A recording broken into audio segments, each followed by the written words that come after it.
করে উঠছে। কারণ আমি ওনারে মা বলি, আমি ওনারে বড় বোন বলি, আমি ওনারে পা ছুঁয়ে সালাম করি।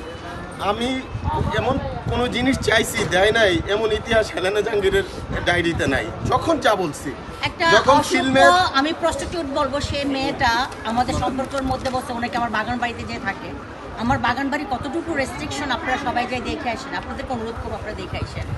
ওই মেয়ে সাংবাদিকদেরকে ডেকে বলছে সে নাকি আমার বাগান বাড়িতে যেয়ে পড়ে থাকে। ও তো অভিনয়ের ওই যে যা কয়েকদিন অভিনয় করে সেটা আমার বাগান বাড়িতে করেছে, এর বাহিরে ও জীবনে আমার বাগান বাড়িতে যায় না। এই যে কথাগুলি বলছে, ওর বিচার এই দুনিয়াতে হবে, ওর দুইটা ছেলে মেয়ে আছে, ওর বিচার এই দুনিয়াতে হবে। আমি বলবো আজকে আপনাদের সামনে, ওর বিচার হয়েছে, আরো হবে, ওর বিচার হয়েছে, আরো হবে। ও আমার 1.5 লক্ষ টাকার একটা ডায়মন্ড রাঙ্কি এখনো ফেরত দেয়নি, আমার এত দামের একটা শাড়ি এখনো ফেরত দেয়নি, আমার শোরুম থেকে এই পরিমাণ ব্যাগ নিয়েছে, ড্রেস নিয়েছে, শাড়ি নিয়েছে, এগুলো এখনো ফেরত দেয়নি। আমি চাই এই সাংবাদিক ভাইদের কাছে বিচার চাই যে আমার এই জিনিসগুলি যেন সে অতি শীঘ্রই আমার কাছে ফেরত দেয়। আমি আরেকটা বোনকে দিতে পারবো, আরেকটা মাকে দিতে পারবো, আরেকজন ভক্ত বোনকে দিতে পারবো আমি।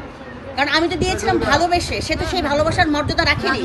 সে আরেকটা কথা বলি আপনাদেরকে, আমি যদি ওই দিন আমার সাংবাদিক ভাইদেরকে না নিয়ে যেতাম, রাসেল তখন জেলে ছিল, এটা কিন্তু ভেরি ভেরি ইম্পর্টেন্ট আনকোট। ও 4-5 জনকে ওইখানে রেখেছিল আমাকে মারধর করার জন্য, আমার মেয়েকে আমাকে কিডন্যাপ করার জন্য। যখন শুধু তাকে আমি দেখতে যাব, সে হাতে পায়ে ধইরা বারবার বলছে আপা আমাকে দেখতে আসো, দেখতে আসো, দেখতে আসো, তুমি যে রাসেলটা নিয়ে ভাইরাল হচ্ছো এটা মীমাংসা হবে।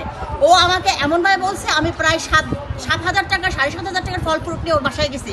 সাংবাদিকদের অনেকেই প্রমাণ আছেন, আমার 15 জন ভাই বোন গেছে সাংবাদিক, যদি না যাইতো ওই দিন ওইখানে রাখা ছিল